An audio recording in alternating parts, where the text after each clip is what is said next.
So you mentioned being in business for 60 years. Has that always been in the debris kind of range, or? Yeah, there were two other companies before us in the whole world, so we were the third company in debris boxes in the whole world. Oh wow! And first in Marin, and so lifetime of it.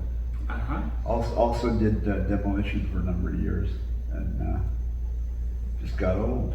Don't do it much anymore. Right. Yeah, I talked with the last person you mentioned was a trucker and hauler. He said he retired from demolition, and what's his name?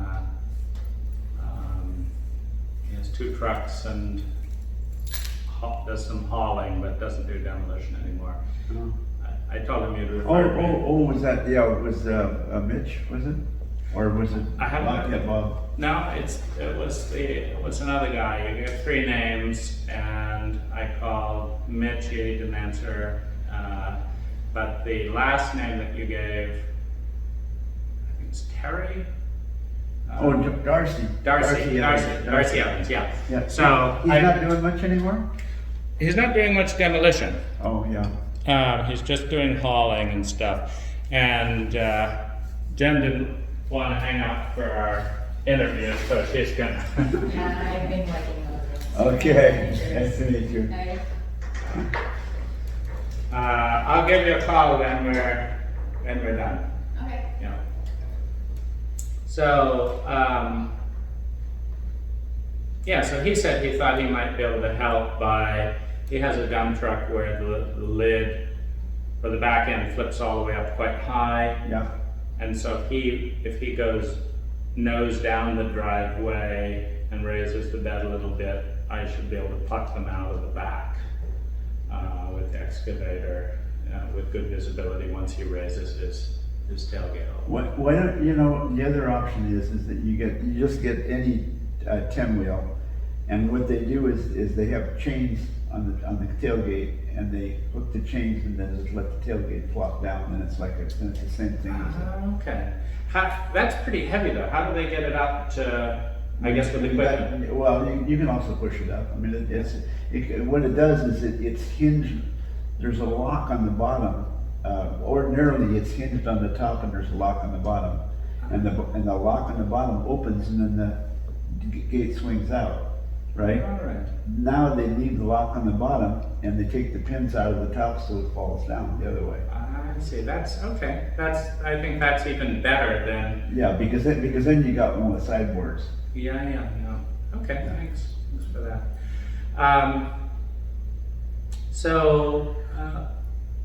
What have, I know that you know a tremendous amount in this field because you're involved with real estate and you've been around both the political and, like, back when you started 60 years ago, were there any homeless people in Marin? No. So when did now there's 2,000 and growing. Yeah. And when did you first start to see homelessness occur? Well, when they said they weren't homeless, there were hippies in those days, and the hippies were by choice homeless. That was a different kind of movement. Yeah. And so the hippie movement went by, but they kind of opened the door to sleeping out in the park and all that kind of stuff. Okay. And then there was a period of time between the end of the hippie movement and when did the hippie movement start in Marin? I was in high school, so that would be in the late 50s and throughout the 60s, I guess. I'm guessing. All right. And was there any problem with it in terms of, I think of just human well-being? Do people have a safe, legal place to sleep, enough food, medical care, are able to feel like they have some useful role in the culture? At what point did you see problems starting to emerge? Was that in the hippie period, or was that? Well, the hippie was all about sex, drugs, and rock and roll, right? That was a whole different thing. That was the love years. Yeah. And that wasn't, you know, they slept in the park because of choice and because of the activities that were going on there. So that was a whole different thing. Then when that went away, there was a period that there wasn't, I can't recall any homeless, so I'm gonna guess, I'm just guessing at these, but let's say the hippies were the 50s to the 60s, through the 60s, maybe even the first part of the 70s, and then let's say that there was a period of time in the 70s when there wasn't any that I can remember homeless, except that we built a lot of our debris boxes down in Sausalito, and the Sausalito, I wouldn't call them hippies, I'd call them anchor outs, which were just another form of hippie and another form of homeless, but they're not really homeless because they have boats that they live on out in the bay. But That's a home, yeah. It's a homeless. Well, there was a kind of an interesting thing that happened then. The ships have those lifeboats that they lower over the side that they're on the hooks. Uh-huh. Yeah. Well, somehow there was a lot of those that got salvaged, and they bought those. A lot of those folks bought those cheap, and then they built houses on them. So there were a lot of those that floated around. And we used to, if somebody was tearing off a shingle roof, we would haul the shingle roof down to them and dump them, and then they would take the shingles, turn them around backwards, and re-shingle that side of a boat and live that way. And so that was another form. I'm not gonna. When I say homeless, to me, I don't know how to define it. Hippies were by choice. Those folks, the anchor outs, were by choice. They both may or may not have had a lot of money. I don't know. And a lot of that was a choice too, because And that was it was a lifestyle. yeah. So that's a little bit different. When did the kind of hippies that we have now, which are not subscribing to either the beat generation or the anchor outs, come around? Just plain the people that I think, and I'm surmising this because I haven't ever thought it out this way before, but it's kind of interesting that I'm thinking it out this way now. It's kind of the entitlement stage is where we're at now. Mm-hmm. It's kind of in those days they didn't have all the benefits to somebody that didn't want to work. Uh-huh. Now you can come out, unless you're making a lot of money, and money isn't important to everybody, but unless you're making a lot of money, you're better off not working. Mm-hmm. Because you can make more money not working. And that's also interesting. Have you ever been to Denmark or Sweden? Yeah. Okay. Because when I interviewed people in Denmark, I interviewed 30 random people on buses and parks and various things and every single one of them was college educated. Yeah. Every single one of them was in a job that they not only worked at, but they liked. Yeah. Yeah. Every one of them liked their country. Yeah. And every one of them had health care. Yeah. And every one of them said that pretty much no matter what happened, their basic survival, security, etc. would be tended to. Yes. And I drove around Copenhagen and took the train, and I saw, on average, a 400% higher quality of life. Yes.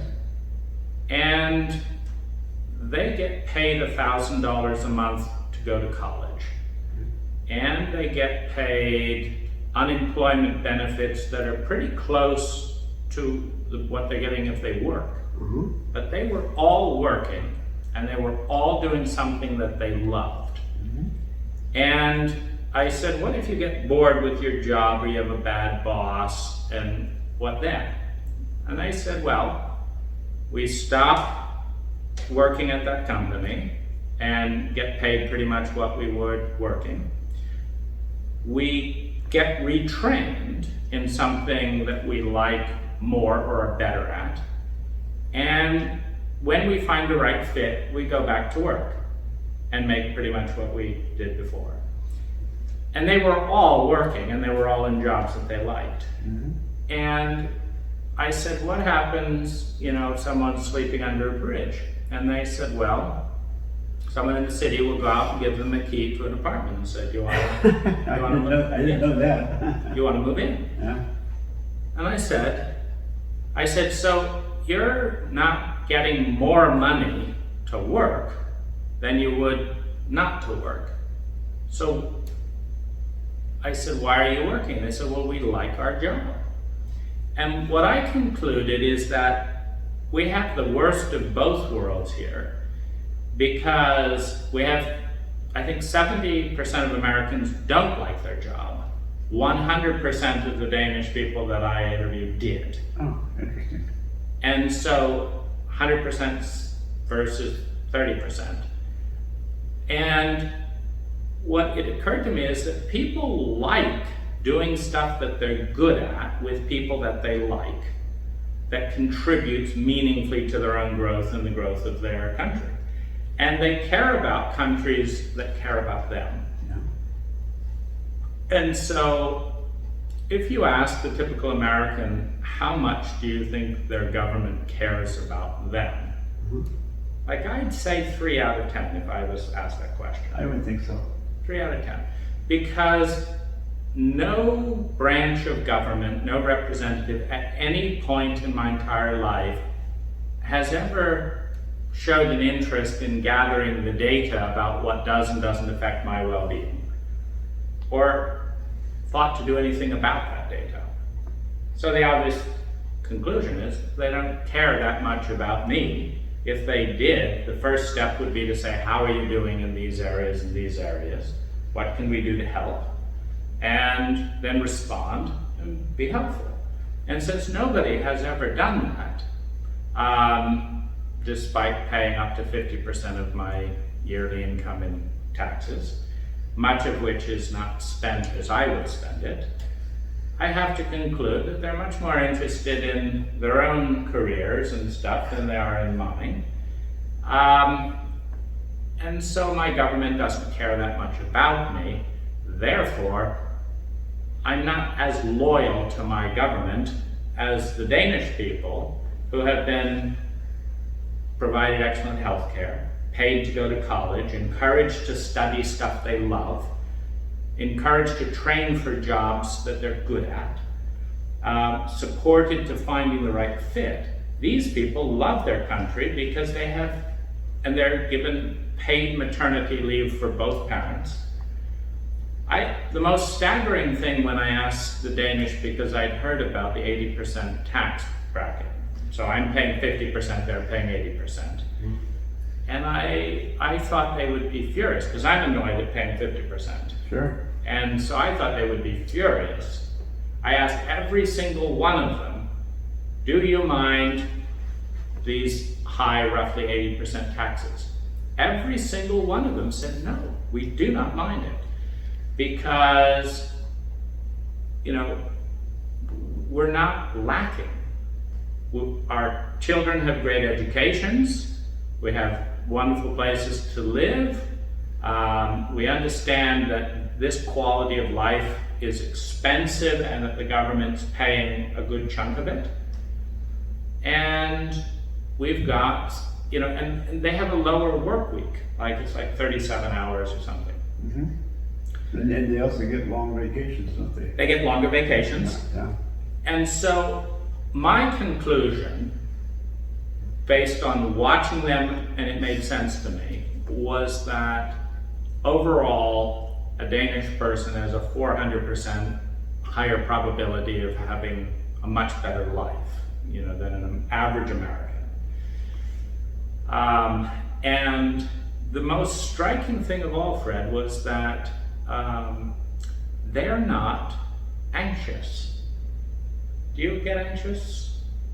Do I get anxious? Well, but by what? I mean, just stuff in life. You notice like that dealing with anxiety is something you have to deal with in life in general? Oh, yeah, I get anxious every day. Yeah, I get anxious every day. Yeah.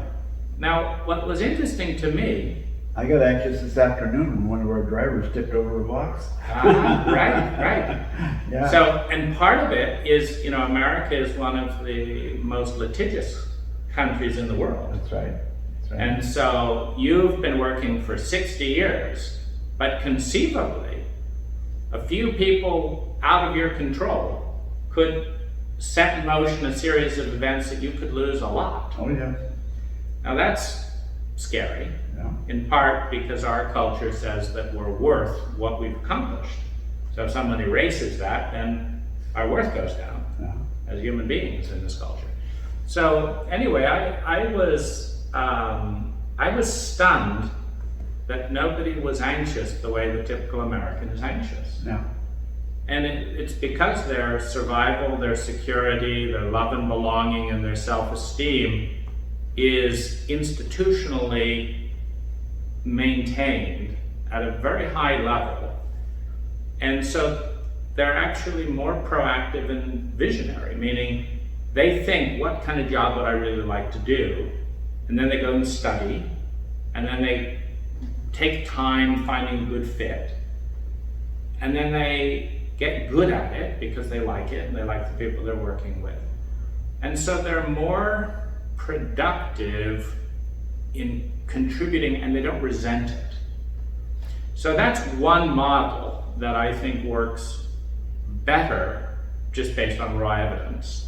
Meaning I concluded that if I had been born in Denmark, I would not be as anxious, and that my life would be 400% higher quality than the average American, and probably twice as high quality as my life today.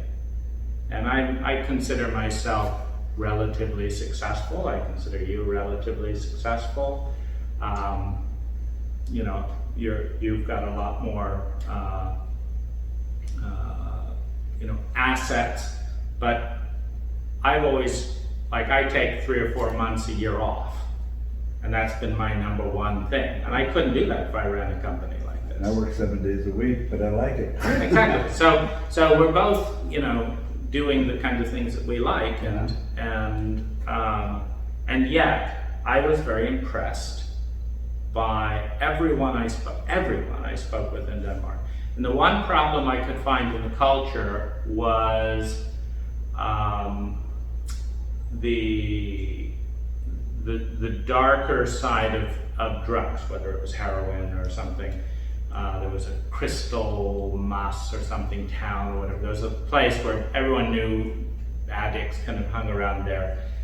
And they had not, I think they had, it wasn't a crisis. I mean, everyone knew that people went there to do drugs, and everyone knew that the lifespan and quality of life of someone doing those drugs was not as good as if you didn't. Yeah.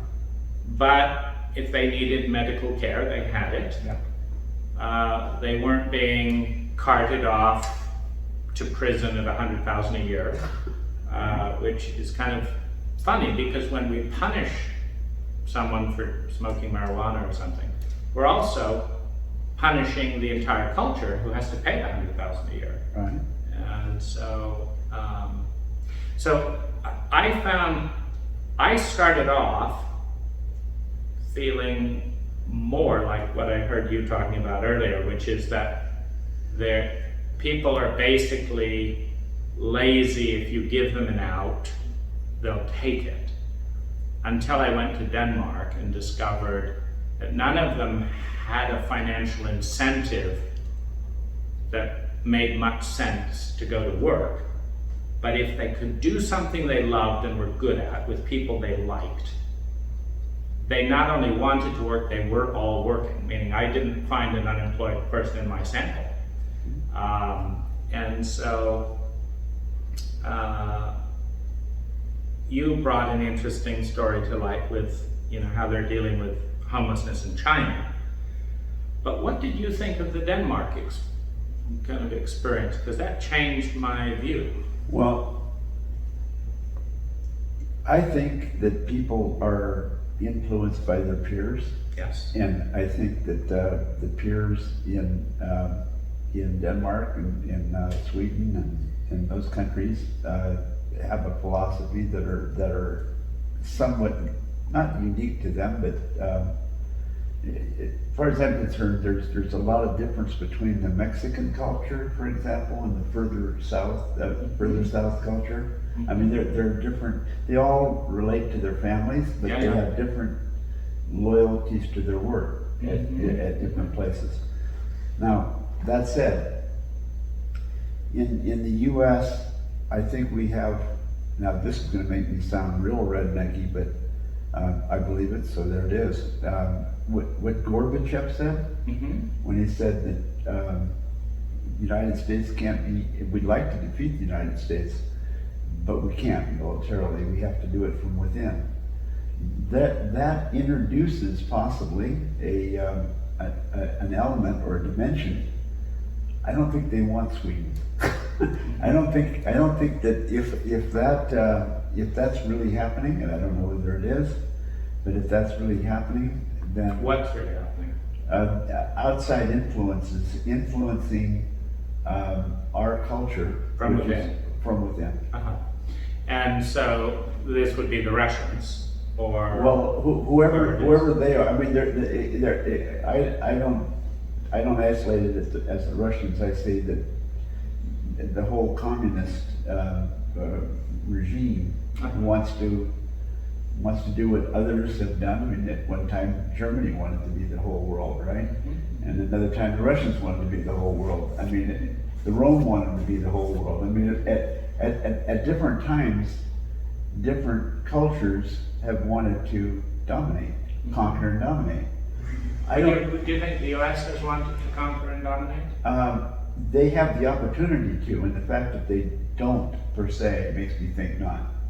But they certainly have had the opportunity after World War II. I mean, they won the war. They had all the equipment, they had all the planes and all the ships and the tanks and the soldiers, and they had all the soldiers that they conquered, so they could take over the rest of the world easily if they wanted to. But they didn't. And what did they do? They backed up and rebuilt the areas that they destroyed. Yeah, the Marshall Plan seemed like a better strategy than the first time around. Yeah. Because it speaks to the fact that it's hard to have good relationship with someone who's in crisis. Yeah. And so when you rebuild and reinvest in the other person or the other country, you can have a higher probability of peace than if one person or one country is, unable to meet its survival and security needs. Right. And so the hippie kind of wave came and went. Now, were you critical or enamored by, like, what was your response to the hippie movement and the boating movement? Could you relate to why these people lived the life that they did? And I relate to them, but more intrigued by them. I never forget, in Sausalito there was a boat called it was a ship called the Spreckles House. It was a 4-story house on a big wooden barge, and we tore that down. And alongside of us was another houseboat, and on the other side was another houseboat, and both of them had decks up top. Both of them had these ladies that were up there sunbathing in the nude. There was a lot of nudity then. And we're down there in the mud trying to tear up these boards, and we're saying, who's enjoying life? Yeah, right. What are we doing? Yeah. But, did we want to go take our clothes off and go up there and do that? No, I mean, not really. We had different set of values, I guess. We had to hurry up and get a job done, I guess. Right. Where did your work ethic originate? Easy. My work ethic originated because I was raised on a farm up in Napa Valley. Have you heard of Stag's Leap wine? Stag's Leap? I'm not a big wine Okay. drinker. Well, Stag's Leap is a pretty famous wine brand. That was my family's ranch. So when you're a farm boy out on a ranch, you haven't got playmates. You know, the next playmate was 5 miles that way. Yeah. And so what do you have? You have animals like this little guy, and you have chores. Yes. And so that's what you get used to. Then my father died. We came to Marin, and when we all had guns and horses and all that kind of stuff. When we came here, and the guys my age were playing marbles. You know, it's different, altogether different. Marbles? Yeah, we came here in Napa County. I went to Napa, okay, so the grammar school goes to 6th grade up there. 7th and 8th and 9th, I think, was then high school. And then like 10th, 11th, 12th was JC, I think it was. I don't remember the numbers, but something like that. So it was a different system. So here they go to the 8th grade in grade school. There they went to the 6th grade in grade school. So I left a high school and came back to a grade school. And that's why I say when in the grade school, the guys that I knew were just more grown up children. Right. An interesting cultural phenomena that Robert Bly wrote a book called The Sibling Society, and in it he talked about the way that we've started to raise grown-up children in this culture.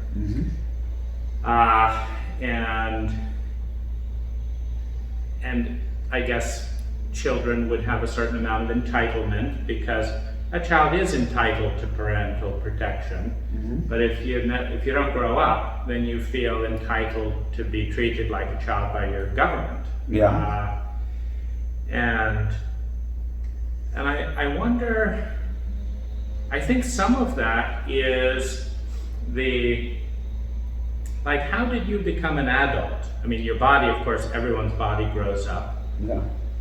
But you noticed you were surrounded by a lot of children your age. Yeah. Why do you think you became an adult and they didn't? Well, they became adults obviously as time went on, but I didn't mix with them. I see. And first thing I did was there was a tree service cutting down trees down the street from where we moved at, and I wanted to go out and help them with a chainsaw. And so they hired me, and I was only 14 years old, and I worked for them all summer. And I didn't go to summer camp. I didn't go play with the other ones because I didn't mix with them. Right. And so part of the distinction is you're assessed based on your abilities and your usefulness rather than your age. Yeah. And because liability and various laws would stop that. But that helps you understand that you're an adult because you're being helpful and developing useful skills. Well, I think it's more who are you comfortable with? If you at your age went back to grammar school and you were the adult and they were all kids, but you were in the same class, you wouldn't necessarily mix with them very well. I mean, you would, because we all like kids, but that isn't your peer group. I always hung out with people twice my age. Yeah, that's the thing. That's where I was. I hung out with the farm workers that worked on the farm with the tractors and stuff. Right. And so that's what I leaned towards and stayed with. How old are you today? 76. Next week or 2 weeks I'll be 77. Right. Yeah. So talking to you is much more interesting to me than talking with most of the people I could talk with, which is why one of the interesting things that I think perpetuates dysfunctional aspects of our culture is people will say things or know things, and I'll say, that's a good point, let's get it on camera. And it's like, no, I don't want to be seen being or saying or thinking what I be, say, and think. No. And it's like, how how can you have a culture that functions this way, but seeks to appear this way? Yeah. You can't grapple with it until you're willing to be seen Right. as you actually believe and function. And so there's nothing that I believe or feel is important or have an opinion on that I wouldn't want known, Yeah. because Good, Is that your dog? No, it's his dog. Guess you little videos. we're doing Yeah, he wanted to interview me. He's got a lot of good stories. I know, it's a gold mine. He's a gold mine stories, yeah. I'll be back in that a couple times. Okay.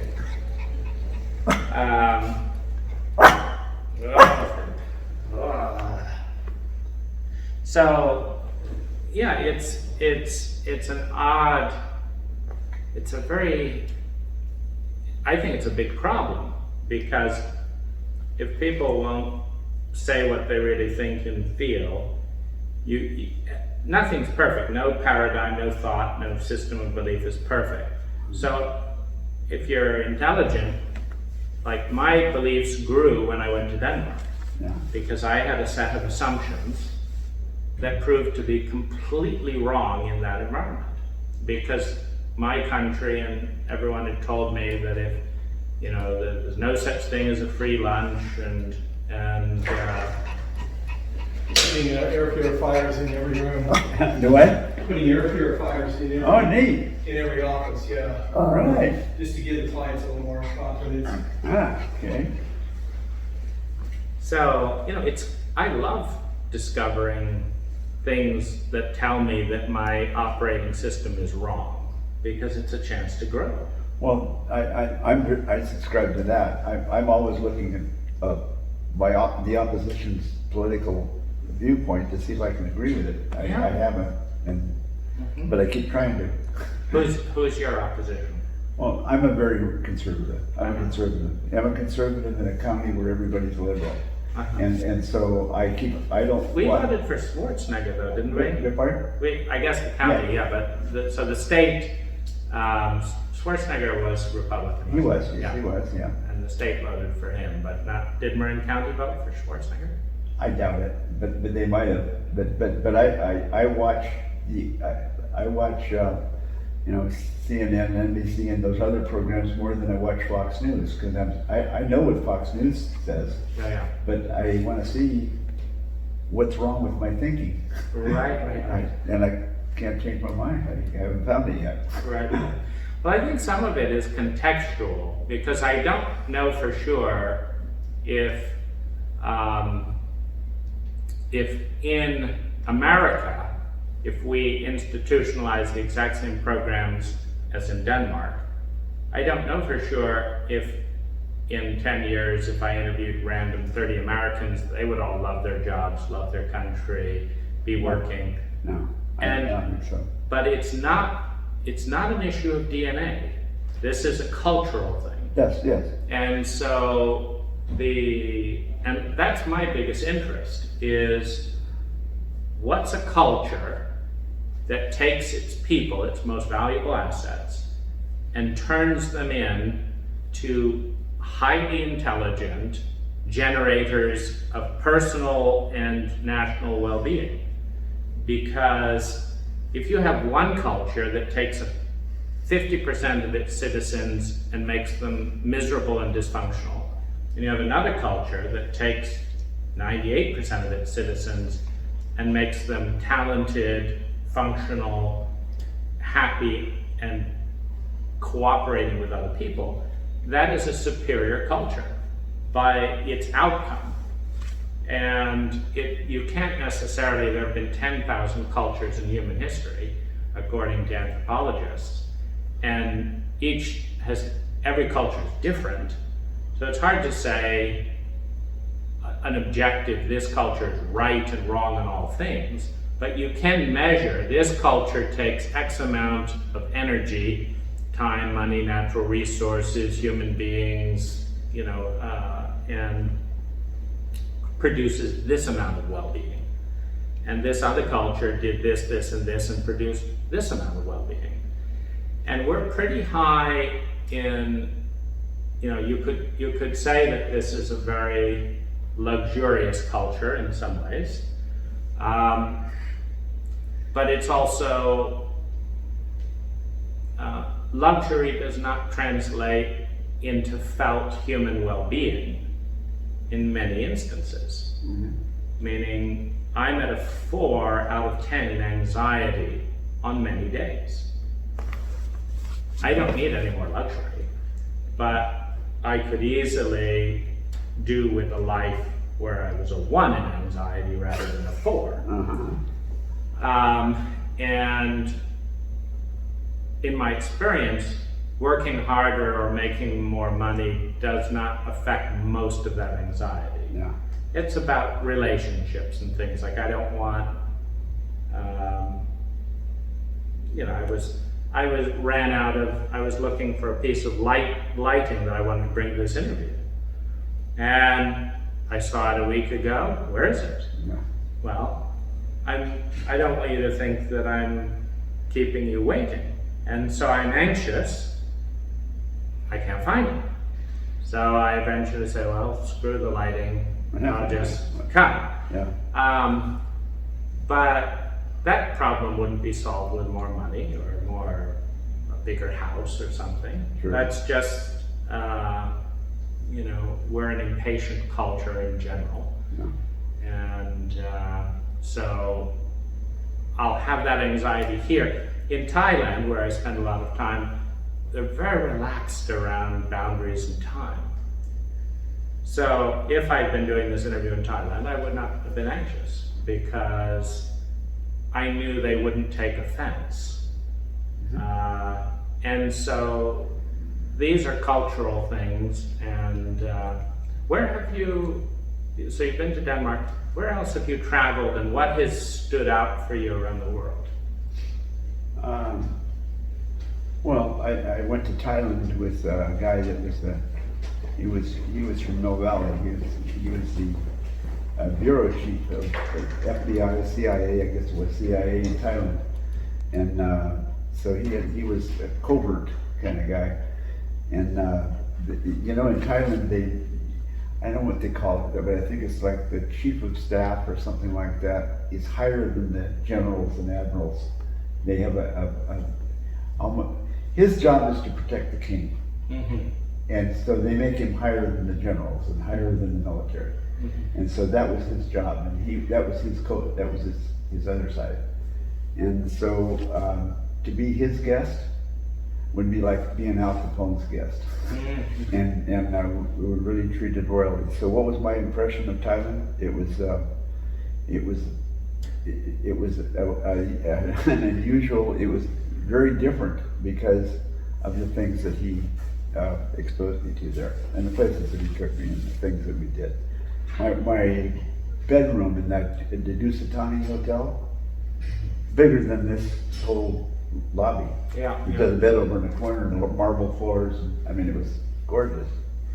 So I was very impressed with that. I was very impressed with the clogs, where they go by boat up to all of the villages that are served off the river with no roads. Right. The longboats. Yeah, longboats, with a big motor. Yeah. I love doing that.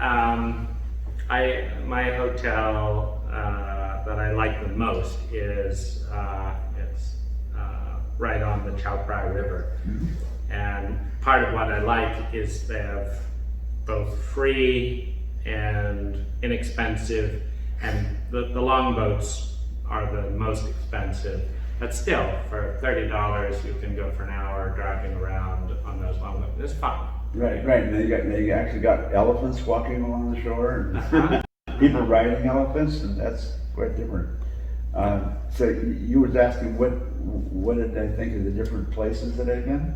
Is that correct? Yeah. Like when you go to a place, do you think you compare it, benefits and negatives compared to your culture? I never think of that. I see. No, what I do is just try to see their culture and see how they're, I mean, I guess it is comparison, but trying to identify how different they are. For example, in Thailand, that was, he was also deputy chief of staff of the Kuomintang. You know that group?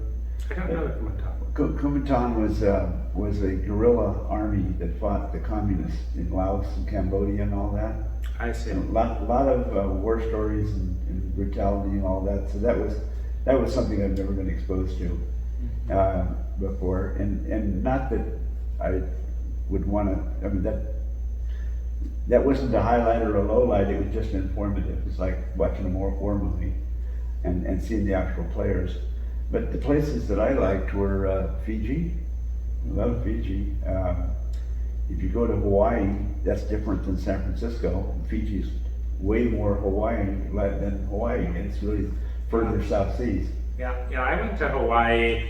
I didn't feel any cultural difference. No, right, But no. in Thailand, I really feel it. Yeah. And what I notice is, because I started traveling when I felt I was pushing up against the cultural boundaries in the U.S. Mm-hmm.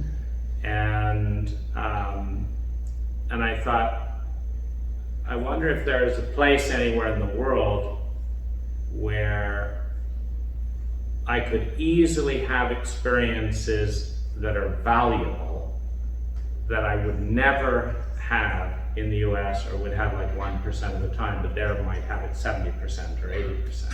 In Japan. Japan. But what I was interested in was quality time and emotional warmth. And spontaneous time, spontaneous quality time with warmth. And in the Bay Area, if I call 10 of my friends and say, let's get together today for an open-ended something, 95% of the time, their response is, it used to be call me, now it's text me next week. Yeah. So that's a 95% statistic. Yeah. Now, if I go to Thailand, I would say 70% of the time, complete strangers Yeah. will say, sure, Yeah. let's do it, right now. Now, that has nothing to do with skill. It has nothing to do with laws. It has everything to do with the American obsession with efficiency and time management, Yeah. and the Thai obsession with courtesy, responsiveness, and enjoying life. And so my well-being goes up 350% to 400% when I'm in Thailand. Yeah. My living expenses go down 350%. Yeah. So that's a 700% return on investment Yeah. if the goal is to feel good with this least amount of cost. Yeah. And Well, it makes me wonder why come back here then. laws Yeah. and money. Okay. Meaning I can get a 2-month visa, Yeah. easy. Yeah. If I pay $15,000, I can get a 5-year kind of A+ visa, they call it, or whatever, just for Okay. people that. And they're incredibly anal about businesses. I mean, they really torture foreigners who want to start companies there. They don't want that, huh? Well, here's an example. If I want to start a restaurant, first thing I have to do is commit to hiring 5 Thais for every foreigner. So if me and my wife are foreigners, Yeah. I have to commit to hiring 10 Thais, whether I need them or not. Oh. Number 2, I have to hire Thais for anything that a Thai person can do.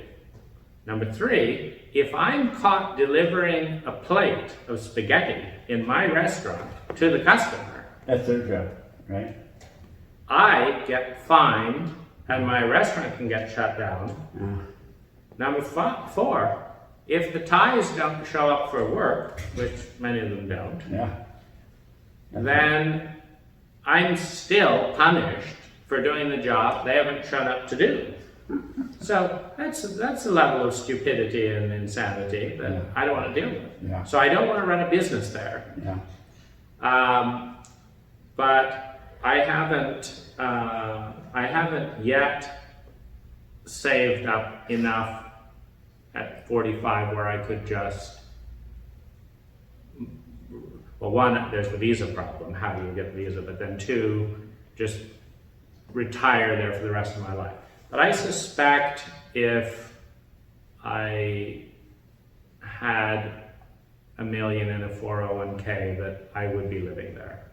Have you tried New Zealand? That's a good place. Just tasting it by meeting Kiwis. I like the New Zealand people, but Our experience in New Zealand was we were staying in bed and breakfasts, and we were renting a car and we were traveling around, and we picked up some hitchhikers, a couple of American girls, and they said, "You're missing it all." They said, "Park the car and hitchhike." Well, yeah, try it. So we hitchhiked and we got picked up by people, and every one of them invited us to come home with them for dinner and stay over and all that kind of stuff. I mean, they're just really hospitable people. how wonderful. Yeah, it was really, really nice. And how wonderful that you availed yourself of that experience. yeah. No, well, they convinced us. I mean, that we didn't think at first that we're grown. We don't think we're hitchhikers, but we're glad that we did. Yeah. It was kind of funny. Just a quick funny story. It was, they have, like in Hawaii, they have those flash rain flood things that happen when the downpours are real severe. And so it's my girlfriend and I. We're a girlfriend 40 years, long time girlfriend. But so we were hitchhiking, and somebody dropped us off outside of town, and there's no cars coming along. And the rain clouds came and it started looking like it was going to storm, and it did storm. And then a car went by, but it went by the other direction, but we were going that way, it was going that way, and that was the only one in some time. And then it was really pouring, so we unpacked our sleeping bags, and we stood out, because the ground's soaking wet, so we stand up in the sleeping bag upside down, with zippers, so that if a car does come by, you can unzip it real quick and stick your thumb out. Otherwise, you're in a tent inside your sleeping bag. Well, then we got thinking, well, but she's on that. One go on one side of the road, and one go on the other side, because then we got a better chance of getting picked up by somebody and taken somewhere where it's dry. Well, they stopped for her, and so I ran and got in with her, and this old couple took us home. And he insisted that we go take a shower, take a bath. He'll have dinner ready for us, all that stuff. And then what he wanted to do was take us on tour. We were at Christ Church, so he wanted to take us to a tour of Christ Church, which he did, and then stay the night. Okay, so we stayed the night. Next morning he has breakfast for us, and then he wants to take us on this tour. So okay, but then at the end of the day we were going to leave. No. He had something else he wanted to stay. So we ended up staying with him for several days, and when we left, we pried ourselves away, and he was upset that we were leaving. Mm-hmm. And that's the hospitality that you have. Oh, thank you for telling me that, because I've never experienced that. And I would enjoy experiencing that. And you're telling me that New Zealand has a way higher odds of that experience. Yeah. And I think that speaks to a level of cultural intelligence. That intelligence is how efficiently can you create well-being with a given set of resources. Yeah. And we're social human beings, and so feeling welcome and a sense of belonging is often going to bring about more well-being than whether you have 1 million or 3 million. Yeah. And so that's a great experience, and it encourages me to go to New Zealand, so thank you. Well, the disappointment in New Zealand was that it wasn't that different than here. Western Rim and New Zealand look the same. Yeah. But they have different, there's some things that are interestingly different. Here we have our cowboys of the Old West that would ride the horses and wrestle the steer to the ground. There they have helicopters. They hunt in the helicopters, but they jump out of the helicopter onto the deer, I see. and they catch them live. And that's pretty rugged to chase a deer and then And jump out of the helicopter onto it. and they do it. Wow. Yeah, it's pretty amazing, pretty rugged. You'd really want your chaps to be Yeah, well padded. yeah. So the places that I liked were Fiji and we liked New Zealand because of the people. And Japan was a different culture, altogether different culture. And Yeah, love that culture. I found very little when I went to Narita airport, and then I walked around in the surrounding areas. No one spoke English. No one spoke English, right? For the longest time, I couldn't find anything but every restaurant had the same 10 Japanese dishes. Yeah. And then finally I found a few like Thai places or something. And then of course I love the temple and just how much rock and stuff that was near there, and the way that their graveyard was kind of like built. They're huge walls. It's like every stone was a grave, so it must have been like ashes or something like that. Mm-hmm. Anyway, I really enjoyed that. But my favorite place so far overall is Thailand. I like that. I definitely did. And Pershaw came to the United States, and he looked us up, and we took him around, and spent the day with him. Took him to Pier 39 in the city and all that, and had kept in touch with him. He wrote a book. He wanted me to try to see if I couldn't get it published for him, but I didn't know anybody. I made some copies and sent it around. I don't know whatever happened to that. It's very difficult to translate Thai into English and vice versa. He had he spoke English, but he had it needed editing. Every page needed lots of editing, but it was English words in there, out of context, but it was there. The other. Well, see, the reason that we traveled so much was because the airlines have what they call the interline agreement, which is an agreement where anybody from one airline, the crew, can fly on another airline anytime for free, right? They change it back. Well, that applies also to the owners of the airports and the airport boards, and the managers and upper management. Well, it also applies, surprisingly, to heliports. And I owned the San Rafael heliport, and so we got that travel managed.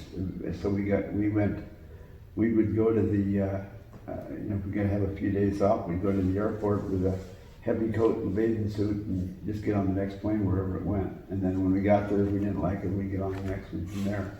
So we went all over the world that way. Is that courtesy still in effect? Yeah, it's called the agreement is called the Interline Agreement. I see. And it's still in effect, yeah. Wow. So all you need is a heliport to. Well, all you need is a heliport, or you become a steward or a stewardess, or somebody in. It has to be on a flight related. I don't think a mechanic can get it. Right. Hey, Al. Hey. Yeah. Enjoying the good sun? Yeah.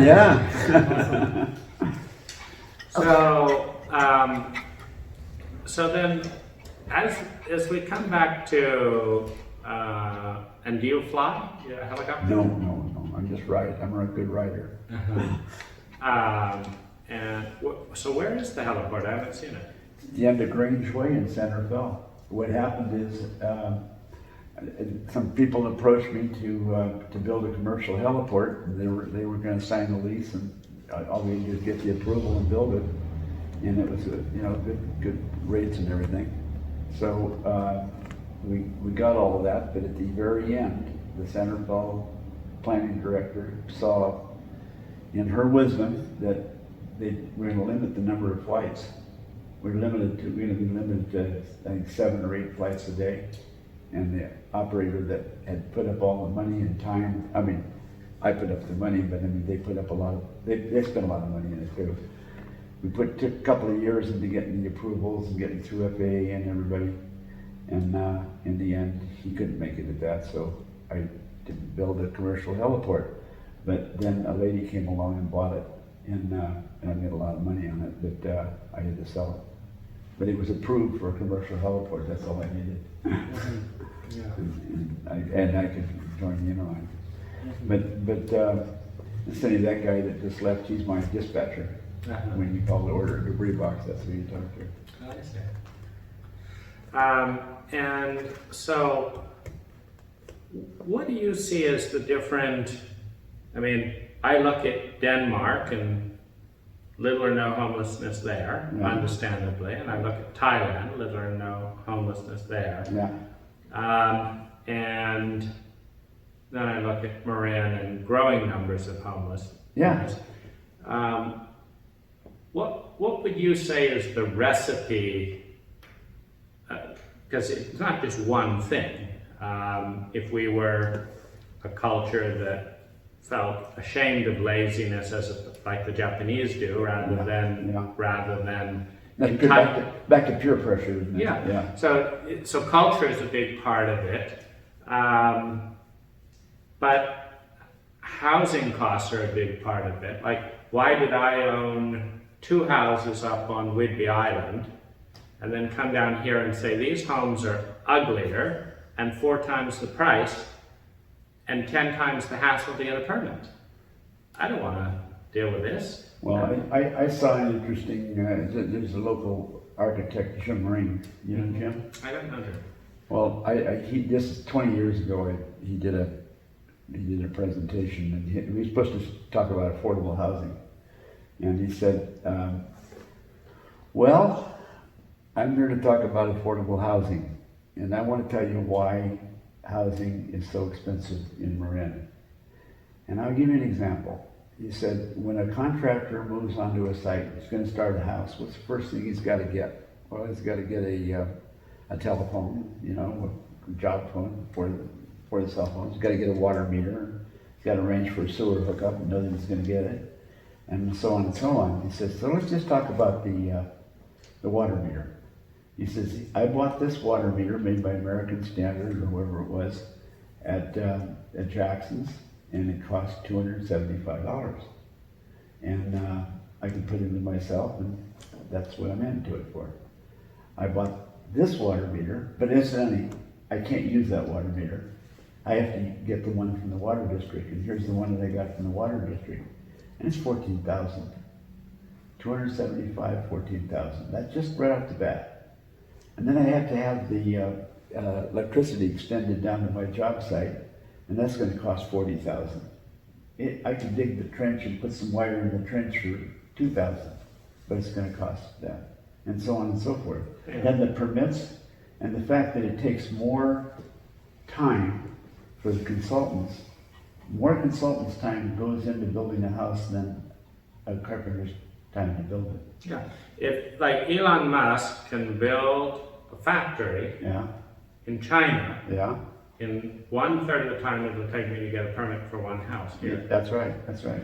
From groundbreaking to making Model 3s in China, 11 months there. Yeah, And I'm advised when I go in, they call it planning and community development. It should be called harassment and discouraging community. yeah, right. Because the office has never created a single community, No, and they haven't done a single development. that's right. But they have slowed down and raised the price of every development that's gone there, and they have made community illegal. Yeah, Because when I looked at the obvious solution, I interviewed a bunch of homeless people and stuff, and when you understand, like as I say, I pay $4,000 for housing here, and I pay $150 a month in Thailand, yeah, and I like it more there. yeah. I'd rather be in the 140 house than in the 4,000 house. Uh-huh. What occurred to me is that and this ties in with your work a little bit. How many thousand tons of usable building materials get thrown away every year in Marin, do you think? I knew that figure, but I don't remember it right now, but it's 100,000 oh yeah, tons? 100,000 tons easily, Yeah. Yeah, but the problem is that we also have labor codes, and we also have OSHA, and we also have all those other things, minimum wage laws, and no gig workers, and all that kind of stuff. Every single one of these, though, increase the cost of housing. Every single one of those eliminate the ability to reuse that material. Right, which increase the cost of housing. Increase the cost. And increases the cost of waste. Yeah. And increases the cost of, or the environmental costs of natural resources. Yeah. Because every intelligent solution that I've been able to find is illegal in Marin. Yeah. But what's interesting is I find it hilarious that if I disturb a patch of grass in a wetland, Yeah. someone representing the interests of that patch of grass Yeah. can call multiple offices, Yeah. and there will be cars rushing down to Oh, yeah. shut me down within hours. You betcha. And they'll have fines for you that you I'll don't find raise. to protect a 2-foot patch of grass. That's right. Now there is no one I can call to protect a human life. I can say, there's a 78-year-old woman here. She has dementia. She's wet. She's cold. Do something. That's not our department. That's not our department, right? A piece of grass is more valuable That's right. than an elderly woman's life. That's right. And they probably have bigger budgets in those departments than they do in the police department. Sure. And that is a cultural interest, or it's a cultural meme or value hierarchy. Look at the way the light's streaming on that. The light, can you see it on that side? From this side, it looks like the Yeah. light is kind of. Yeah. Oh. Well, we'll see if that's. Let's get a little bit of that. Oh, is that what it is? We'll see. Anyway, we've got two. Yeah. And, but what I like in Thailand also is that law is somewhat contextual. What I mean by that is the police in Thailand actually want to know what's going on in the situation. Mm-hmm. And so it's more of a conversation.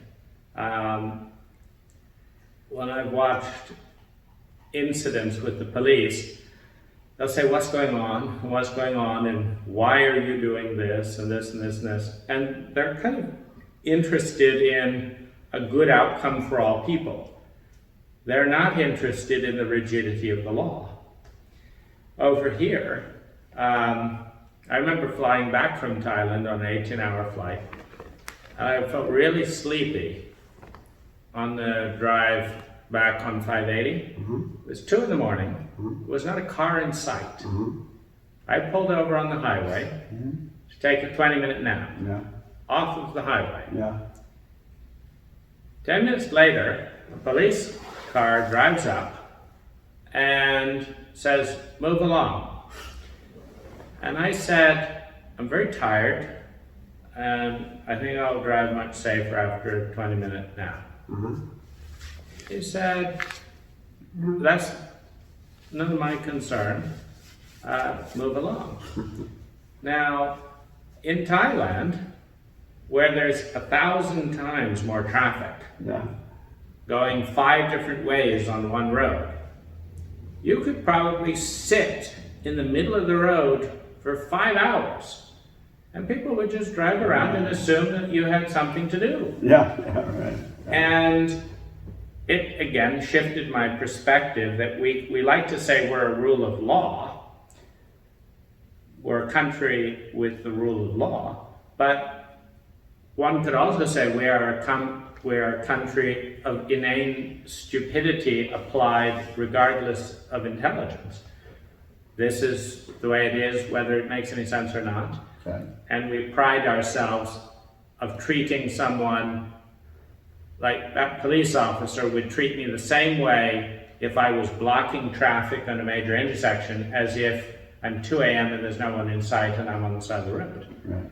He's just doing his duty to apply the law. Yeah. But I'm interested in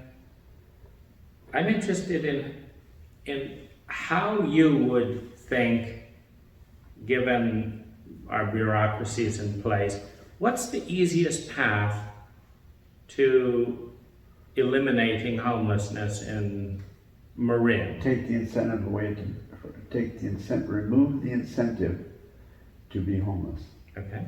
And that's pretty easy. And we talked a little bit about what they did in China. Now, I don't know what I told you, I don't know it to be true firsthand. I only know what I was told. Yeah. And What was your source for that? my secretary that went there. Okay. And she said that, you want me to repeat it? Yeah. Yeah, okay, so she said that there isn't unemployment and homelessness in China. There's dead people that won't comply, but there isn't homeless and unemployment because you can go to the government if you're hungry and you haven't got any money and you got no place to stay, and they will provide that for you. They'll provide you a job, and you can accept the job or reject the job. But if you accept the job, then that's your job, they pay you. You don't have to stay there any length of time. You can quit if you get a better job, and you can move on whenever you want. If you reject that job, it's okay. They'll give you another job. They'll give you some money along the way, and a place to stay maybe. But you can take the second job, but you can't go back to the first job. If you can't say, I'll go back to that first one. I don't want the second one. If you reject the second job, you get a third opportunity. If you reject the third opportunity, then there is no fourth opportunity, and you don't get any benefit. So at that point, you either have to take that third job, which maybe is way worse than the other two, but you have to take that job, or just go out in the street and starve. And they feel, and again, this is just her idea, they feel that if you do go out in the street and starve and die, that you kind of were, in their mind, a burden on their society anyway. Mm-hmm. Now, what if you can't work? What if you can't work? And you're in a wheelchair. You're in a or wheelchair. You cannot speak. Yeah, you cannot speak. Whatever it is, they'll find a job for you. Okay. If you, for example, let's say you can't speak, well, can you wash dishes? Yeah. Let's say that you can't, whatever. There's something you can do, and maybe it's just sitting in a chair there with the other people that are working and marking what time they came and left or something. That's a good point. Now, do you know culturally if they shame people doing, because I know an American attitude would often be, well, I'm not just going to sit there and do this, whatever, and, do they have respect for someone in a wheelchair who can't speak, who's just marking time or whatever it is? I don't know, I don't know, Because that seems a key part of it, that's the cultural part of, are you, like in America, we look down on janitors. Yeah. And so it's kind of dumb, because you should have a lot of respect for someone who's willing to work that hard to clean up your mess. Yeah. Do you have any shame around being involved with garbage and debris? None at all, none at all. Do you get any of that message coming towards you as somehow that's not as prestigious as banking or something like that?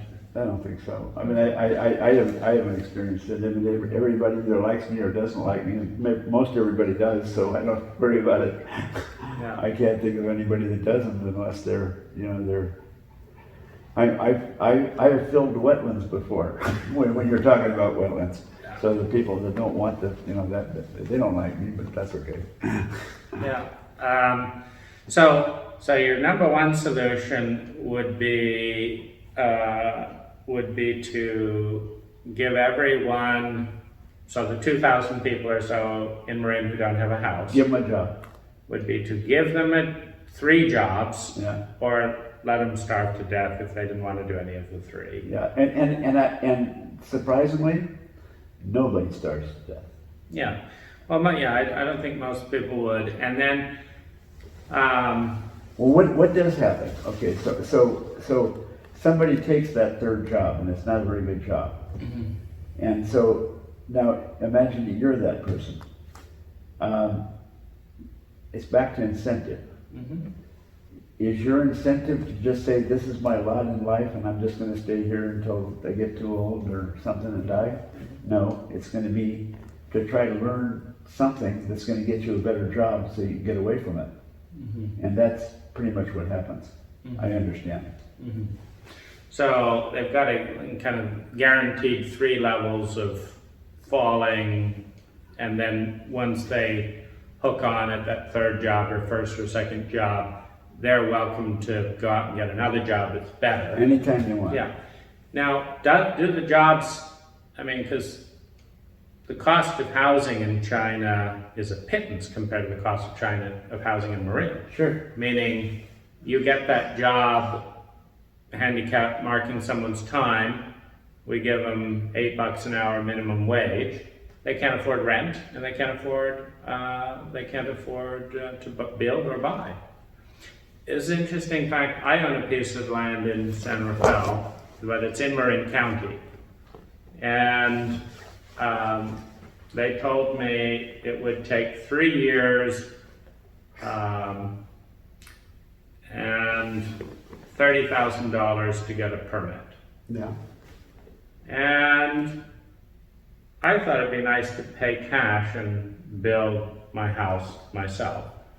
So I said, well, tell you what, why don't I move onto the site? I'll put up a teepee or I'll put a shipping container for my tools, and I'll start building the house. I'll pay cash for the house. They said, you can't do that. I said, I can't do anything on my own land? They said, no, not until you built the house. And then I said, okay, I'd like to build a house like this. And they said, well, you can't do that because we're interested in how the neighbors feel and all that in Marin and all that. And I said, well, I have great news. Here's a video interview from this neighbor. Here's a video interview from this neighbor. I met all my neighbors before I bought the land. And I said, well, how do you feel about this and this and this? And they said, well, we're not interested in your actual neighbors. We're interested in your hypothetical neighbors. And we have determined what your hypothetical neighbors want. So the fact that your neighbors want this, we're not interested. The fact that you want it, we're not interested. We're going to slow your project down for 3 years and take all this money. And now the price of a water meter is $50,000. Just to get the hookup we could all do for $500. It'd be a bad precedent to let you proceed without all that. Yeah, and so I'm left with the fact that it will cost more time to get a permit than to build. That it will cost more to get a permit than many of the places I would like to build. And that they're going to make it as most difficult as possible. Now, are you in the county or city? County. Yeah. Now, but what I'm interested in is, from my perspective, that's why I haven't built. It's too irritating, and I feel mildly humiliated. It's kind of like you're being, let's see how many hurdles we can put you through. Use your tax money to hire our jobs to harass you for no reason. I mean, it'd be one thing if they were actually caring about my neighbors, but they weren't. It'd be one thing if they were caring about the environment, but they're not. if I build a tiny house, the fire department doesn't have to put out a big house. Yeah. The neighbors don't have to have the street tied up for 2 years building the big house. Yeah. Everyone wins, but it's against the law. Yeah. They say, oh no, you have to build at least 1,200 square feet.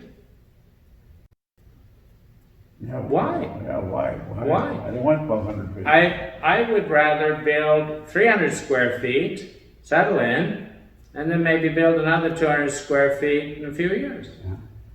Be better for the neighbors, better for me. I could pay cash for it. Can't do it. Why? So this gets into the contrast between Marin and Thailand. Every single one of these things that I would want to do, there isn't a soul that would stop me in Thailand. Why am I more free in Thailand as an American to build and live in a house than I am in my own country? Okay. I put more weight on that based on the fact that that's the only reason I haven't built a house here than I do on the job incentives. Because every homeless person I've interviewed has a minimum of $300 that they pay a month towards a house. And most of them have more. Yeah. But they don't have close to what is legally buildable or livable. And I'm curious, do you have any, because as a conservative, usually it goes both ways, meaning you're not as big on entitlements, but you're not as big on government interference in people's right to live. I'm not, yeah, that's right. Yeah, so I'm basically told that I can't do anything that I want to do on my house, on my own land. But then you might be a conservative too then. Well, my point is, are you, in your solution, what policies do you see as destructive for the kind of, for eliminating homelessness in Marin County? What policies do I see as destructive? And it goes back to what I said before, the entitlements. If the incentives, not the entitlements, the incentives. If the incentives are there where you can make more money or you can live better. Well, that's the one, yeah, that's the one side of it. Yeah, well, it's not even more money. It's not even more money. If you can support yourself by not working, why would you work? Certain people would work just because either they, it's pride, maybe. If some of them still have that, I don't know if they do anymore. Certainly the Japanese do. They do. And the Thai do too. Honor. It's an honor thing. There's a few disabled Thai people I've seen selling kind of national bingo kind of things for raise money for their church and stuff like that. Yeah. But no one's begging. No one. Right. And so what do you think is part of the American cultural recipe that's creating that entitlement? Because that's part of what leads to homelessness. If you raise a generation of people to be entitled, and then they're waiting around for their entitlements, and then they don't come, some of them are going to be homeless because they've been indoctrinated into believing that it's the government's job to do something for them, but the government isn't doing it. Then they're waiting rather than working. And so, the way I look at this is kind of like a circle. On the one hand, everything that raises the cost of housing contributes to the problem. Right. If it's by law, I have no problem with a billionaire building a billionaire home. Yeah. But I do have a problem. I have worked out that it is illegal to build less than a $600,000 home in Marin. Yeah. Yeah. I don't think you could build. You couldn't follow all the laws No. You couldn't. and do less than 600,000. Now, the sociological data says that 10% of the people born in Marin are not going to be able to afford 600,000. Even with mandatory employment at market rates and all that. Yeah. So where do you, like, I haven't heard you speak in any way about, like, you talked about your island idea. Yeah. So presumably the people living there wouldn't have had to pay $600,000 for a home. No. Yeah. You know how much they paid? How much? I think it was around, I don't remember, but I'm gonna say it was $500. And why is it $500? Now, this is a PG. It's $500 because 4 men row out there in a boat, and then they stay there, and they fish, and they catch their fish, and they got their pineapples and stuff like that. And it takes 4 men 1 week to build one of those buoys, Yeah. and that's it. Well, I was talking about your local island that you're talking about for the landfill and bowling alley and stuff. You mean down in East Santa Fe? By the wetland, you mean, area? What was that island? Crag Island? Scrag Island? Oh, You- Skaggs Island. Skaggs Island, yeah. Skaggs Island.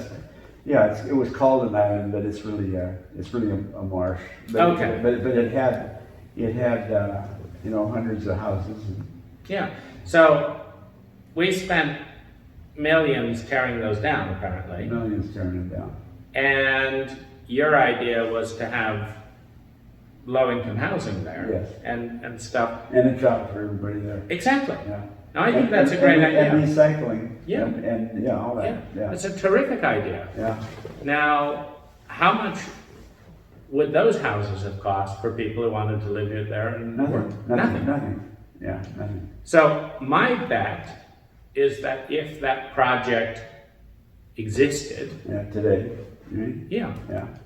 that any vacant houses there would be filled. Oh, absolutely. It wouldn't have filled them. Yeah. But the only thing is the environmentalists wanted it, the marsh people wanted it to be reverted back to original marsh. Uh-huh. And that was the whole thing. Uh-huh. They were stronger. Right. Barbara Salzman. And there's a few folks that are very strong and very influential in that. Right. So you would change the incentive program by, now how would you do that in Marin? Because one of the things like we talked about, like if I give out a business card as I'm driving by instead of cash, Yeah. people don't call in general for a job. Right. Because they're making more money panhandling. Yeah. There's not a lot of the 2,000 in Marin that are panhandling, meaning if I drive through San Rafael, which is the center, I might see on average 7 at any given moment, 7 people panhandling. Yeah. What are the other 2,000 doing? I mentioned that my girlfriend she worked for the methadone. She was the director of the methadone Central Hospital, at the dispensary. And she's an RN with a master's degree, and she's not a user or anything like that. She's a Florence Nightingale. She wants to help people and help people get off drugs and all that kind of stuff's right up her alley. Now, every day driving back to Marin, she goes by a whole bunch of the homeless that are panhandling along the road. She knows them all. She knows them all very well. They're not poor. They panhandle. That's the way they make their living. And the thing that I didn't know was that some of them have kids. Those kids are rented. I didn't know that. That you can have my kid because you gotta give me something, but you take my kid and you'll get more handouts. I see. Who rents them, the kids? The panhandlers. They're standing at the stoplight and they're pathetic enough, but if they're holding a kid, you'll give them money. But who do they rent the kids from? Oh, just from other folks. Other panhandlers? Yeah, other panhandlers. Oh, I see. Yeah. But again, you haven't touched on cultural changes because this doesn't happen in Japan, it doesn't happen in China. it doesn't happen in- No, cultural changes. Well, it depends on whether you believe what Gorbachev said. Whether you believe that there is an influence, a secret influence of however it's done, to conquer from within, as he said. But the US CIA is undermining regimes around the world all the time as well. Absolutely. But the CIA is active in almost every country in the world. Absolutely. But some of those countries are not unable to house their people, etc. No, but is the CIA, this is the difference though, is the CIA undermining those countries to set up American regimes in those countries for America? Are they making them a state or a territory of the US? Or are they just trying to get rid of communism or some other form of government that would be threatening to us? Well, some other form that is threatening to us, there's been a lot of including toppling of democracies that are viewed as threats. But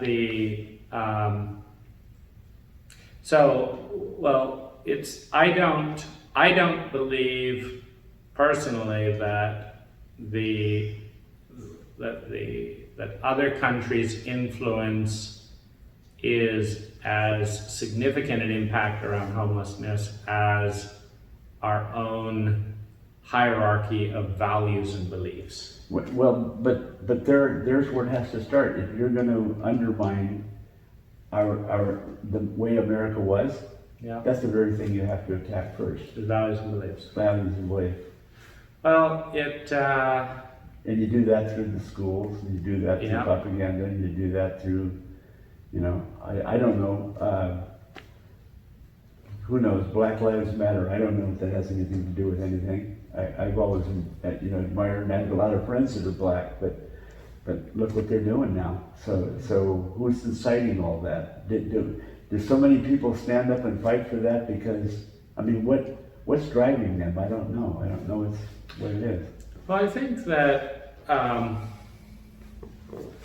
in the same way that I feel angry and humiliated by the Marin County Planning Department, that I believe I would feel 5 times more humiliated if I was black and stopped and frisked. Yes. Stuff. So I think they got some legitimacy to their complaint. Well, I have no doubt that if I was black in the average circumstances of many black people in our culture, that I would feel 5 times more upset than I do about things like Marin Planning Department controlling my house.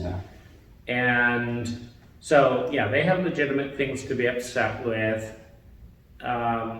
And then it's also, we tout our freedom of the press. It's not intelligence of the press, it's freedom of the press. Right. So we have a lot of freedom to get ratings. But we don't use that freedom to really capture the complex nuances of both sides of the story. And I'm interested in those nuances. I'm interested, I know you've got to be good at a lot of things to run your company and grown your resources over 60 years. So I don't care if you're Democrat or Republican. I'm interested in those skill sets and those techniques. Now, if you had a free hand around everything in Marin, you must own land, etc. Sure. Now, how would you go about solving, as I say, my interview data says that every one of the people I interviewed would be in a home if they could be in a home for $300 to $1,000 a month. And all the codes in Marin say that nothing can be built that cheaply. No, that's right.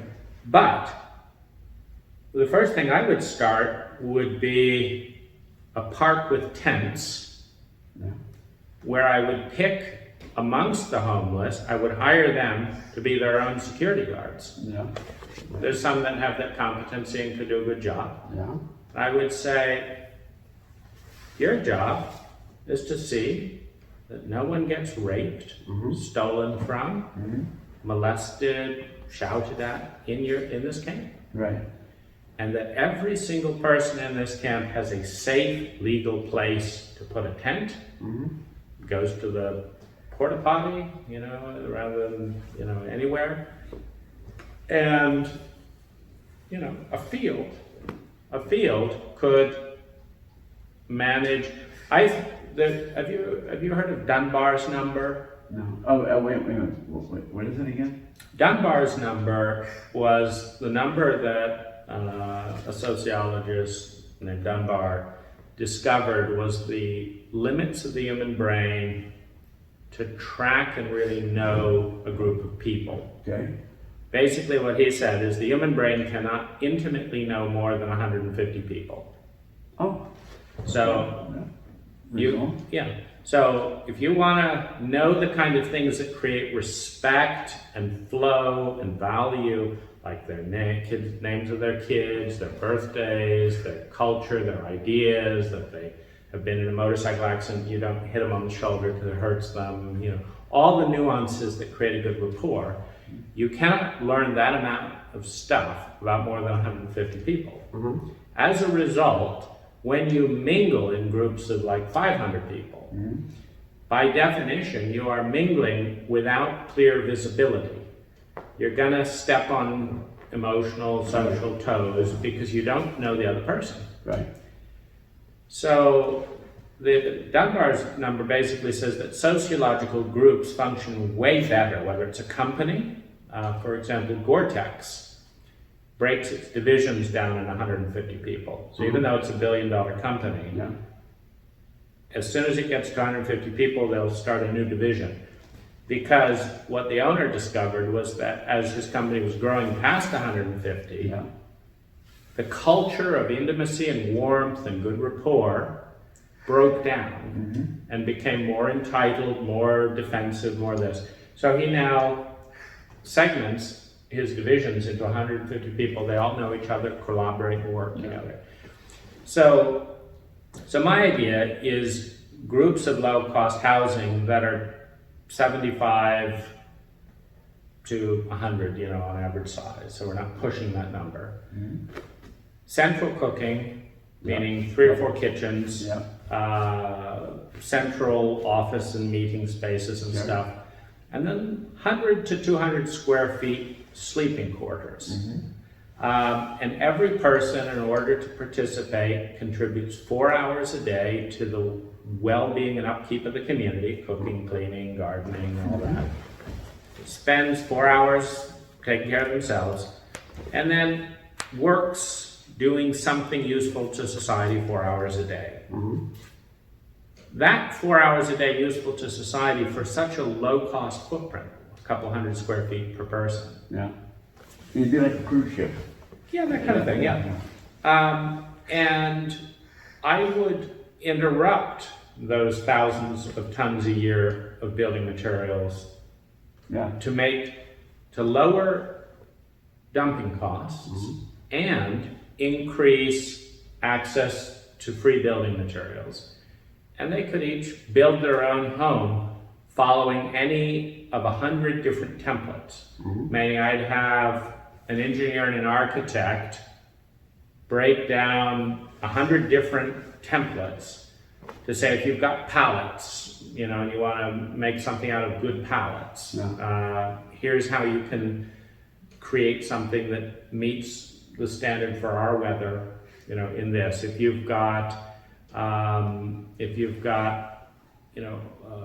insulation from sofas being thrown away, here's how you can minimize heat impact. Here's how you can do this and this. Basically create recipes that you don't need to go out and get separate permits and separate engineering reports for each one. You say, if you want to do heating in any way of these 50 ways, here it is, do it.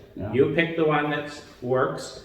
If you want to get electricity in here. If you don't want any electricity, Yeah. if you want to just sleep in this place and be dry, Get a solar panel. Yeah. no electricity, do it. Yeah. And so I would implement areas, and then Elon Musk is doing this thing with tunnels, where you studied the Boring Company? No. Well, he's decreased the cost of tunneling to about $1 million a mile. Uh-huh. That's good. That's huge. See you. And he's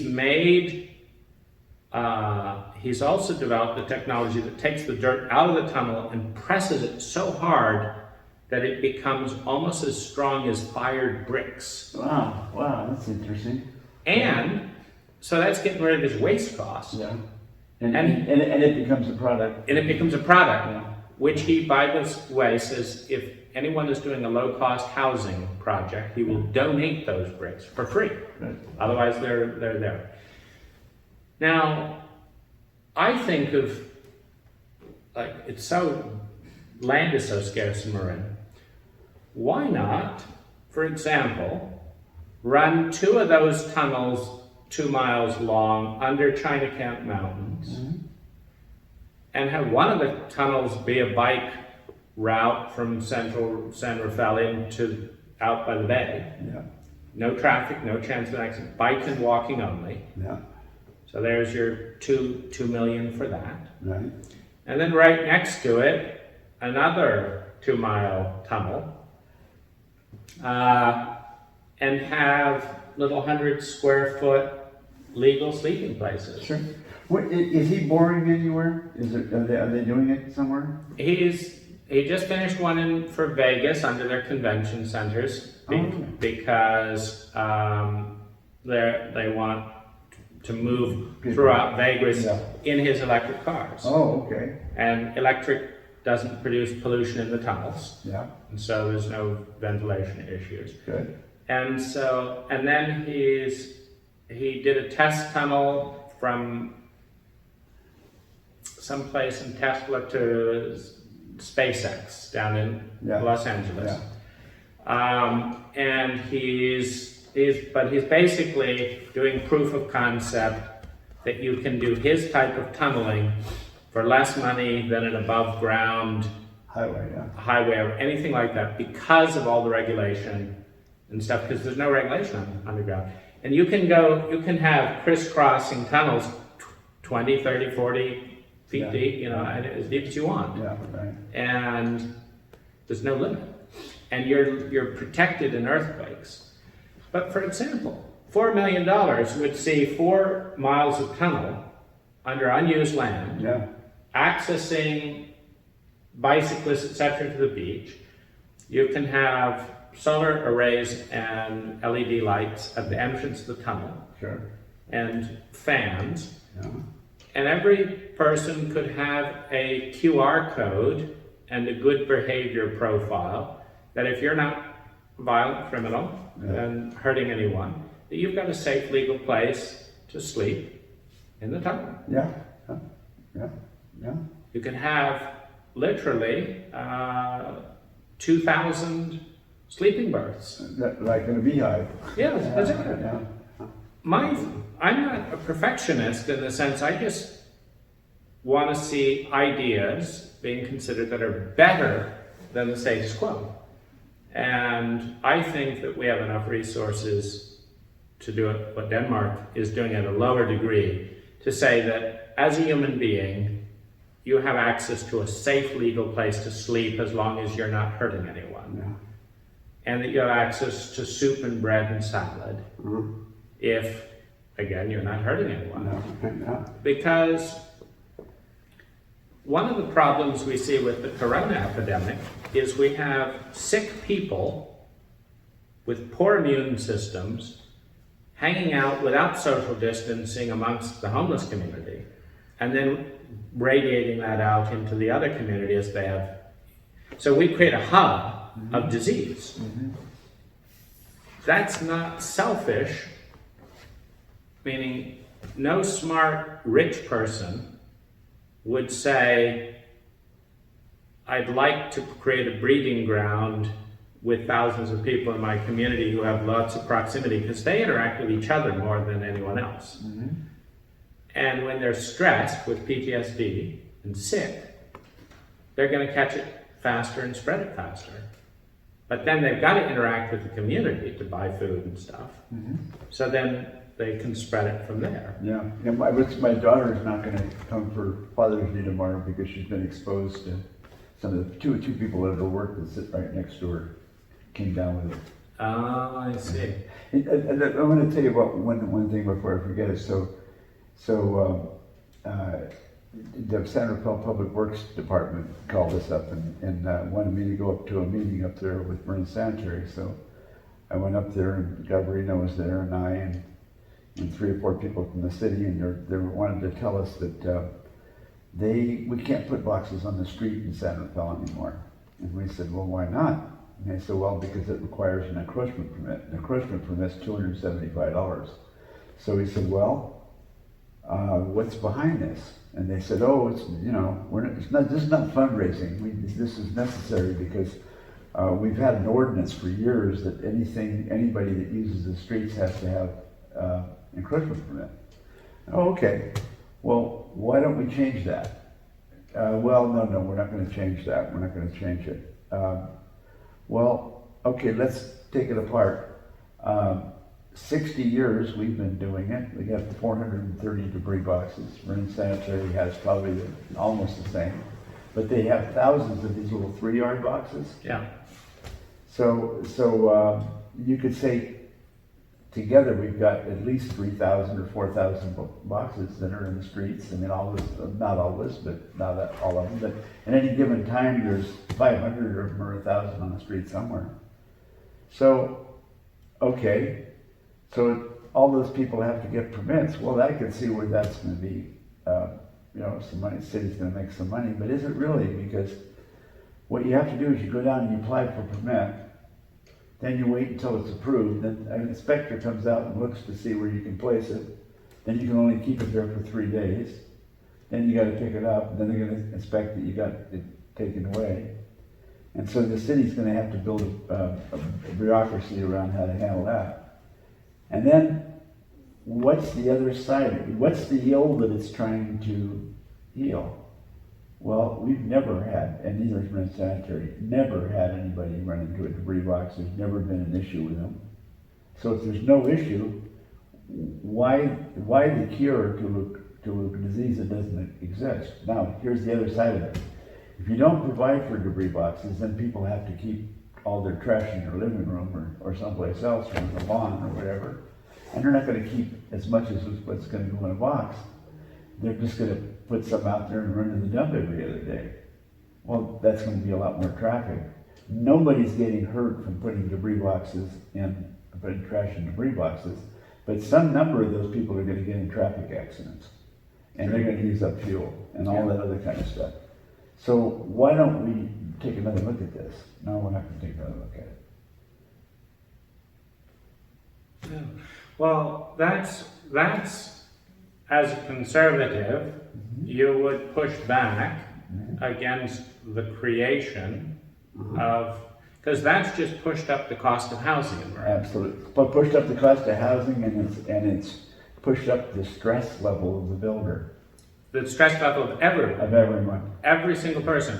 Now, that's why I'm interested in why you haven't changed the incentive on the government side. Because why do we have big government incentives? Well, but that's why I'm a conservative. Right. That's what I want. But in terms of solving the homeless problem, we have a homeless problem not just because the incentives of people not to work or whatever, but also because everyone is incentivized to raise the cost of housing who has a house, because they're selling it at some point, or thinking of it in resale. Builders want the price of housing to go up because they have to get paid more. Yeah. Landscapers, the more codes there are on landscaping. You know about this double check valve thing? Yeah, crazy. Yeah. So that increase. About backflow devices Yeah, and how yeah, that yeah. all this stuff. So, for a situation that I have never heard of once in my life, either in Thailand or anywhere else, it's that rate, that one thing raises the cost of a house in Marin by more than $1,000. Yeah, But there's 1,000 of those. yeah, yeah. And so, where do you see the solution to changing the incentives of governments to create new salaries for themselves by inventing new permits, new departments, and then coming up with ways to fund them that all increase the cost of housing? How do you change that incentive program to say that a government official gets 3 steps before they're out of government? Well, there's a whole thing that somebody sent me on that, and I'll be happy to forward it to you, but it has more to do with, the government shall pass no law that, such and such, all that. How would you enforce that if you had some influence to?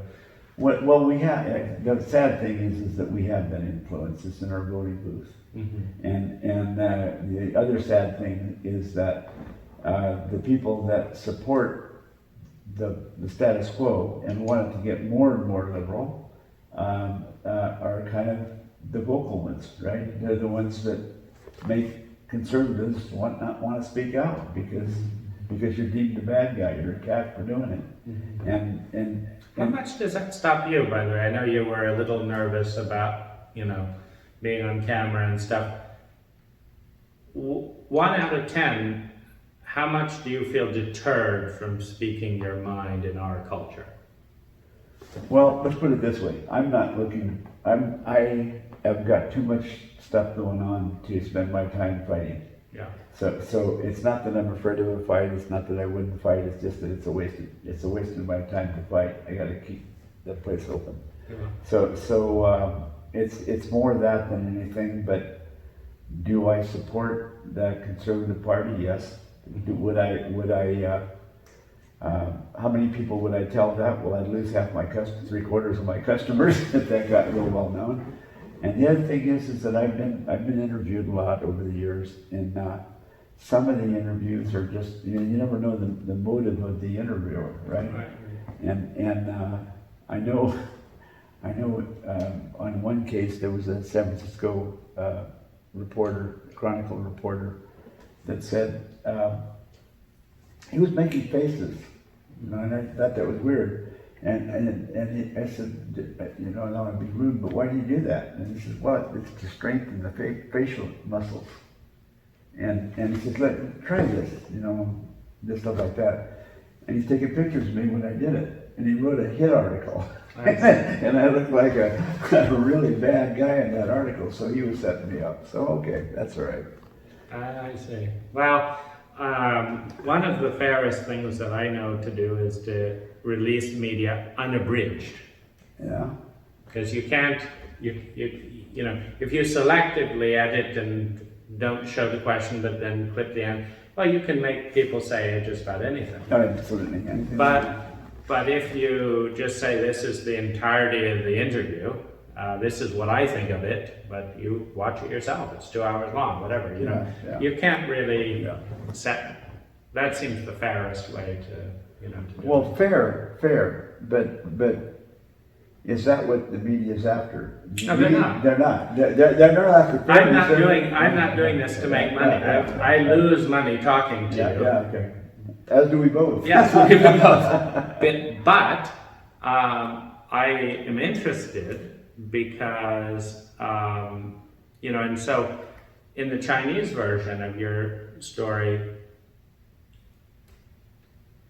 what stops them panhandling? Because they're legally allowed to panhandle here. Yeah. So if they're offered 3 jobs and they say, no, I don't want to make more money panhandling, how does that work in China? I don't want a job. I will make more money panhandling, and I think I suppose that they probably can panhandle in China. They can? I don't know that, but I don't know whether they can or not. But I know that if they didn't accept that 3rd job, that's an alternative for them. But the thing is, the panhandlers here get a lot of other benefits. They get free cell phone, and they get I pay, almost $400 or $500 a month for my Kaiser. They pay less than $100 or $50 or whatever it is. Everything. I don't get food stamps. They get food stamps, and on and on and on. They get all the bennies. And if the panhandling is just kind of spending money, I guess, and it can be significant. They can make a couple $100 a day, tax free. Yeah, $20 an hour was what one woman I asked how much she made. Yeah, probably. And unless she's carrying that baby, she makes a lot more. Now there's no way that I know of to set up that low-cost housing thing in Marin, whether that. Well, there is.